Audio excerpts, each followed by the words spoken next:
जय गुरुदेव।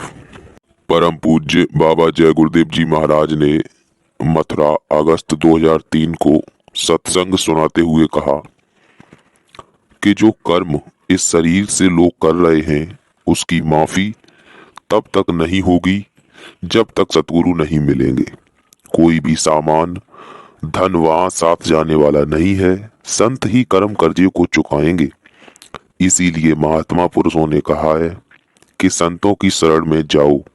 शरण का मतलब ये होता है कि सत्संग करो और जो वचन कहें उसका पालन करो। वो कहते हैं कि दिन में तुम अपना खेती दुकान दफ्तर का काम करो, उसके बाद बाल बच्चों की सेवा करो, फिर रात को भजन करो। हम आपसे कहते हैं कि नाम शब्द सोना है, वह चेतन है। हम सो गए इसीलिए नाम छूट गया। अब महात्मा युक्ति दे देंगे, उसके अनुसार सुरत नाम से जुड़ेगी और टिकेगी। उसी से टिकाव है। दुनिया में कर्म कर्जे से ही आपका टिकाव है। जब तक कर्म कर्जा लदा रहेगा आपका आना जाना लगा रहेगा।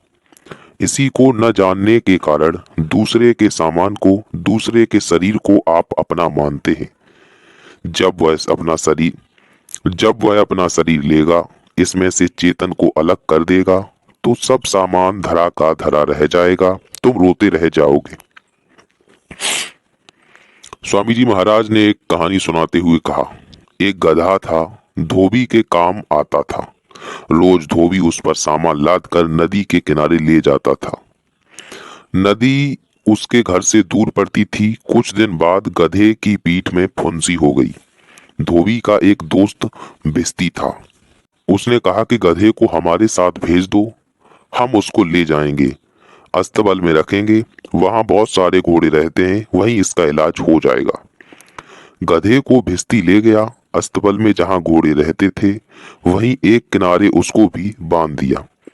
गधे ने देखा कि यहाँ बड़ी शुद्धि सफाई है, काम भी नहीं करना पड़ता है और देखभाल भी होती है। अब गधे की पीठ पर बोझा लदता नहीं था, इसलिए उसका घाव अच्छा हो गया। गधा देखता रहता कि घोड़ों की कितनी सेवा होती है, बहुत देखभाल होती है, मालिश होती है, चारा पानी मिलता है, तो वह सोचता कि इतनी देखभाल हमारी नहीं होती। कुछ दिन बाद एक लड़ाई का ऐलान हो गया। राजा का हुक्म हुआ कि घोड़ों को तैयार करो। सब घोड़े तैयार कर दिए गए। घुड़सवार सेना उनको लेकर लड़ाई के मैदान में गई। लड़ाई हुई, कुछ घोड़े मर गए, जो लौटे वो घायल थे। किसी के तीर लगा है, किसी के तलवार लगी है, खून निकल रहा है। जब गधे ने यह हालत देखी घोड़ों की, तो वह मन ही मन सोचने लगा कि इनसे अच्छा तो मैं अपनी गरीबी में ही भला और ठीक हूँ। इतनी सेवा मेरी की गई होती तो मुझे भी वहां जाना पड़ता और मेरी भी यही हालत हुई होती।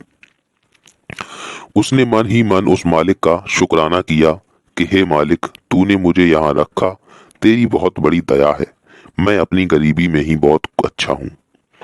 कहने का मतलब ये है कि हर आदमी दूसरों को देखकर मन ही मन में सोचकर दुखी होता है, झुरता रहता है कि यह मुझसे कितना अच्छा है, पर जब उस पर आफत आती है तब उसकी समझ में आता है। इसी प्रकार स्वामी जी महाराज ने एक और दृष्टांत सुनाते हुए कहा कि एक अमीर आदमी था। लड़ाई में लोगों ने पकड़ लिया और बड़े कोड़े मारे, उसका सब छीन लिया। उसकी अमीरी देखकर एक आदमी मन ही मन बहुत दुखी रहता था कि इसके पास इतना कुछ है, मेरे पास कुछ नहीं। लेकिन जब उसने उसकी मार को देखा तब सोचने लगा कि इससे अच्छा तो हम ही हैं, नहीं तो हमें भी ऐसी मार खानी पड़ती। उसने मन ही मन प्रार्थना किया कि ए मालिक, हमें ऐसे ही गरीब रखना, अमीरी मत देना, नहीं तो हमें भी कोड़े पड़ेंगे। तो आप यही सोचते हो कि हमें मालिक ने यह नहीं दिया, वह नहीं दिया, उसके पास तो सब कुछ है, मेरे पास तो कुछ नहीं है। अरे तुमने कुछ कर्म भी तो अच्छे नहीं किए हैं। कर्म अच्छे करो तो तुमको भी सब कुछ मिले। संतों का रास्ता मुक्ति का है, श्रद्धा का है, अपने घर पहुंच जाने का रास्ता है। यह पूरा रास्ता है।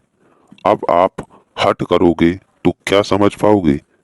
प्रेम, दया तो मिलेगी नहीं, क्योंकि यह प्रेम का रास्ता है, सरल योग का रास्ता है, हठ योग का नहीं है। जो कहा जाए उसको मानो, जैसा कहा जाए वैसा करो। एक फकीर साहब के पास बड़े बड़े मुरीद आते थे। एक दिन एक आदमी ने एक व्यक्ति से पूछा कि आप कहाँ से आए हैं। वह बोला कि बंगाल से। उस आदमी ने कहा कि आप बंगाल से यहाँ इतनी दूर आए हैं, क्या है इस फकीर के पास? उसने कहा कि ये पहुंचे हुए फकीर हैं। आदमी ने पूछा, पहुंचा हुआ क्या होता है? उसने कहा कि ये खुदा से मिले हुए हैं। आप इनके गांव में रहते हो और आपको नहीं मालूम कि इनके पास क्या है? दूर दूर से लोग यहाँ आते हैं। कहने का मतलब यह है कि आसपास के नजदीक के लोग अंधेरे में रह जाते हैं। गांव वाले देखते तो रहते थे फकीर को, पर उनको समझ नहीं पाए। उस आदमी ने बंगाल वाले भाई से फिर पूछा कि हमें भी अभी कुछ समझ में नहीं आया। उसने समझाया कि फकीर साहब अंतर में खुदा से मिलते रहते हैं और इधर बाहर हम जीवों को समझाकर, आधार देकर खुदा के पास पहुंचाने का संदेश देते हैं। हमें अंदर में कुछ दिखाते सुनाते हैं। स्वामी जी महाराज कहा करते थे कि अगर तुम्हारे पास कुछ है तो कूड़े पर बैठ जाओ, तो वहां भी लोग लेने आएंगे। एक बार उन्होंने कूड़े पर बैठकर दिखाया। आने वाले उनके पास कूड़े के ढेर पर गए। तो ये चीज होती है, ये आध्यात्मवाद दौलत है। नहीं तो कौन कूड़े पर जाता? अगर कुछ नहीं होता तो कौन देखता? यहाँ ही इतने लोग आते हैं, आप इनसे पूछो कि क्यों भगे चले आते हैं।